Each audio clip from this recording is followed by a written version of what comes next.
Hello दोस्तों, स्वागत है आपका अपने YouTube channel the learning circle में। दोस्तों मैं हूं लक्ष्मी नारायण यादव। आए दोस्तों, बहुत ही शानदार टॉपिक आज लेकर आए हैं।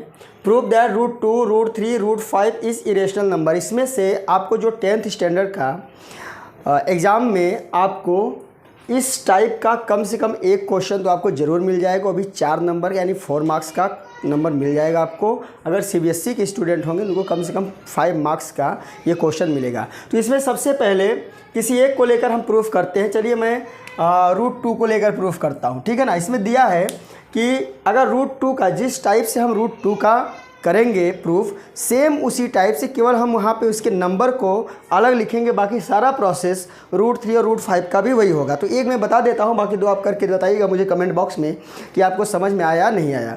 तो आइए देखते हैं। सबसे पहले मैं √2 को लेता हूँ। यहाँ पर देखिए क्या करेंगे। देखिए भाई, यहाँ पे हमको प्रूफ करना है कि √2 इरेशनल नंबर है। तो सबसे पहले इरेशनल और रेशनल आप जान लीजिए। रेशनल क्या होता है हमने आपको पहले बताया है कि रेशनल नंबर जो P/Q या फिर इसको हम A/B के रूप में लिखें। यहाँ पे जो डिनोमिनेटर Q है इसकी वैल्यू 0 के इक्वल नहीं होती है, या इसको लेंगे तो B की वैल्यू जो है 0 के इक्वल नहीं होती है, उसे हम रेशनल नंबर कहते हैं। तो रेशनल नंबर होता क्या है, जैसे मान लीजिए 1/2 है, इसका क्या होता है, यह डेसिमल नंबर भी रेशनल हो सकता है अगर वह टर्मिनेटिंग हो या फिर वो रिपीटिंग हो, ठीक है ना। रिपीटिंग हो या फिर वो टर्मिनेटिंग हो तो वह रेशनल नंबर होता है। लेकिन इरेशनल जो होता है वह न तो टर्मिनेटिंग होता है और न ही रिपीटिंग और रिकरिंग होता है। बात समझिए आप। रिपीटिंग का मतलब क्या होता है, जैसे मान लीजिए कोई नंबर मैं लेता हूँ, जैसे कि 1/2 है। तो 1 क्या है, 1 में हम 2 का डिवाइड करते हैं, 0 पॉइंट यहाँ 0 बढ़ा देते हैं, 2 5 10 हो जाता है। इसका मतलब ये, अगर यहाँ पे इसका रिमाइंडर 0 आ जाता है, इसका मतलब इसे हम कहते हैं टर्मिनेटिंग कहते हैं। क्या कहते हैं, टर्मिनेटिंग। ये तो टर्मिनेटिंग हो गया। दूसरा क्या होता है, जैसे मान लीजिए कोई भी नंबर हो, इस तरह से रेशनल हो, कोई भी नंबर हो फ्रैक्शन के फॉर्म में, अगर उसमें न्यूमरेटर में डिनोमिनेटर का हम डिवाइड करते हैं, कोई भी नंबर हो, अगर मान लीजिए वो हमको मिल रहा है 5.123412341234124 डैश डैश डैश, इसका मतलब क्या, देखिए 1 2 3 4 1 2 3 4 1 2 3 4, यह टर्मिनेटिंग तो नहीं है लेकिन यह रिपीटिंग है। इसका मतलब यह रेशनल नंबर होता है। लेकिन हमें प्रूफ क्या करना है, इरेशनल। हमको प्रूफ करना है कि जो √2 है वह इरेशनल नंबर है।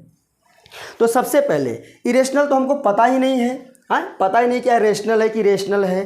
तो अगर इरेशनल प्रूफ करना है तो हम इसे रेशनल मानेंगे। क्या मानेंगे, रेशनल मानेंगे। रेशनल मानने के बाद मान लीजिए मैं ये मार्कर है, ठीक है, ये मार्कर है। इस मार्कर को हमने मान लिया कि यह बहुत ही अच्छा इंसान है, यह बहुत ही ख़राब इंसान है, ठीक है ना। ये बहुत ही ख़राब इंसान है, हमें प्रूफ करके दिखाना कि बहुत ही ख़राब इंसान है। तो इसके बारे में इसका कोई भी जो प्रॉपर्टीज़ है, जो भी इसके गुण है, वो हमको पता नहीं है कि ये गंदा या ख़राब है या नहीं है। तो हम क्या करेंगे, यह बहुत अच्छा है, ठीक है। उसके बाद जब ये अच्छे लोगों के साथ रहेगा तो इसके अंदर कुछ ऐसे प्रॉपर्टीज़ होंगे, दारू पिएगा, गालियाँ देगा, सिगरेट पिएगा, गुटखा पिएगा, मतलब खाएगा।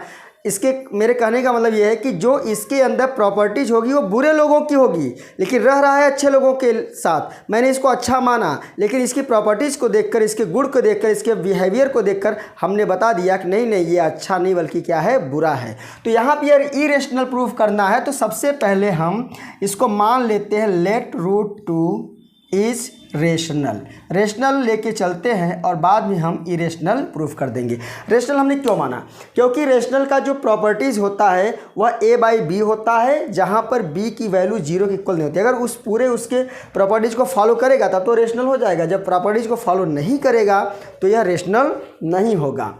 तो यहाँ पर हम इसको ये भी लिख सकते हैं, √2 इज इक्वल टू A/B। बात समझिए। यहाँ लिख देंगे A and B are integers, A and B are integers where B is not equal to 0। यह भी लिख सकते हैं और यह भी लिख सकते हैं कि A and B are co-prime, A and B are co-prime numbers। अभी co-prime क्या होता है, प्राइम क्या होता है, co-prime क्या होता है, बात समझिए। प्राइम नंबर्स हमने पहले बताया था कि प्राइम नंबर्स जो होते हैं जिसके पास केवल 2 2 फैक्टर उसके मतलब फैक्टर करने पर उसका जो फैक्टर करते हैं, जैसे मान लीजिए यहाँ पे हम 5 का फैक्टर करते हैं 1 इंटू 5, 7 का करते हैं 1 इंटू 7। इसका मतलब अगर ये जो 7 नंबर है या तो 1 से डिवाइड होगा या फिर 7 से डिवाइड होगा, या भी 1 से डिवाइड होगा या फिर 5 से डिवाइड होगा। अगर यह 5 नंबर कोई 2 नंबर 1 से और स्वयं से डिवाइड हो, या जो 5 नंबर है या तो 1 से डिवाइड हो और 5 से स्वयं से यानी सेल्फ डिवाइड हो, तो यह प्राइम नंबर है। 7 भी 1 से डिवाइड होता है और स्वयं से यानी सेल्फ से डिवाइड होता है, यानी कि यह भी क्या हो गया, यह भी हमारा हो गया प्राइम नंबर। को प्राइम नंबर का मतलब क्या होता है? को प्राइम मैं आपको समझाता हूँ। को प्राइम का मतलब क्या, जैसे मान लीजिए फिर मैं 5 लेता हूँ और 7, 5 का मैं फैक्टर करता हूँ 1 इंटू 5 और 7 का 1 इंटू 7। पहले समझ लीजिए बेसिक चीज़ें, ऐसा मैं आपको समझा रहा हूँ, आपको कुछ भी नहीं आ रहा है ऐसा आप समझिए, उसके बाद आपको सारा चीज़ आ जाएगा।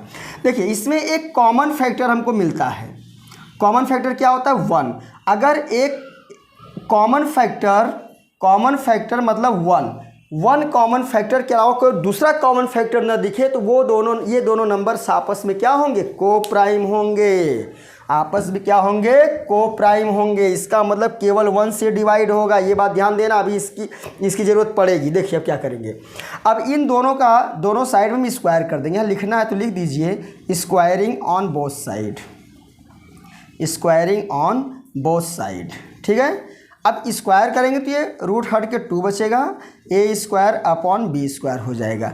बी स्क्वायर को इधर लाइए तो 2b square is equal to A square, या इसको हम लिख सकते हैं B square is equal to A square upon 2। देखिए यहाँ पे क्या है, ए स्क्वायर 2 से डिवाइड हो रहा है, ए स्क्वायर 2 से डिवाइड हो रहा है। इसका मतलब सपोज दैट मान लीजिए कोई नंबर हमने ले लिया 2, इसका स्क्वायर कर दिया गया 4, और 4 जो है 2 से डिवाइड हो रहा है। 4 किससे डिवाइड हो रहा है? 2 से, यानी 4 जिस नंबर का स्क्वायर है यानी 2 का स्क्वायर, तो 2 भी जो है इस 2 से डिवाइड होगा। तो यहाँ पर हम राइट करेंगे, क्या लिखेंगे? यहाँ पर हम लिखेंगे कि B A square is divisible by 2, is divisible by 2, so A also will be divisible by 2, divisible by 2। इसको आप समझिए। अब एक काम करिए, अब हम करेंगे क्या यहाँ पे यहाँ पर देखिए हम करेंगे, अब समझिए ये हो गया हमारा, एक चीज़ हमको मिल गया। इसको हम इक्वेशन नंबर सपोज दैट 1 मान लेते हैं। इसको मानिए उसको मानिए, कोई दिक्कत नहीं है, आगे हम बताएंगे आपको। चलिए एक चीज़ हम करते हैं, लेट अब जो डिवाइड है उसी की वैल्यू हम रखते हैं, यानी कि a इज इक्वल टू √2 लिए है ना, तो 2c लिख देते हैं। भाई देखिए अगर a जो है, a की वैल्यू 2c हमने माना, इसका मतलब c जो है 2 जो है 2c जो है, c जगह 1 2 3 4 कुछ भी हो सकता है, किसी भी नंबर से यहाँ पे हम मल्टीप्लाई कर सकते हैं, तो इसीलिए हमने यहाँ पे c लिख दिया। अब क्या करेंगे, इसको उठा के 1 में रख देते हैं, या इसमें ऊपर वाले में रख देते हैं, इसमें ही रख देते हैं, तो हो जाएगा B square is equal to, एक जगह रखेंगे हम 2c का होल स्क्वायर अपॉन 2, ये 2 इधर आ जाएगा तो 2b square is equal to 2 का स्क्वायर 4, c का स्क्वायर c स्क्वायर, 2 2 जा 4, मतलब b square is equal to 2c square. अब क्या करेंगे हम, आगे देखिए, इतना हो गया, इसको हम 2 मान लेते हैं, कुछ भी मान लीजिए, कोई दिक्कत नहीं। अब आइए यहाँ पे हम कर सकते हैं b स्क्वायर, इस 2 को लेफ्ट साइड लाते हैं तो डिवाइड हो जाता है, is equal to c square हो गया। यहाँ हम लिख सकते हैं b स्क्वायर इज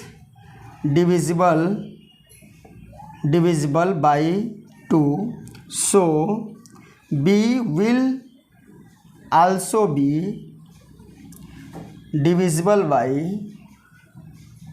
बाई 2। देखिए जो मैंने पीछे बताया था, अगर यहाँ पे a स्क्वायर 2 का डिविजिबल है, 2 से डिवाइड होता है, तो a भी 2 से डिवाइड होगा।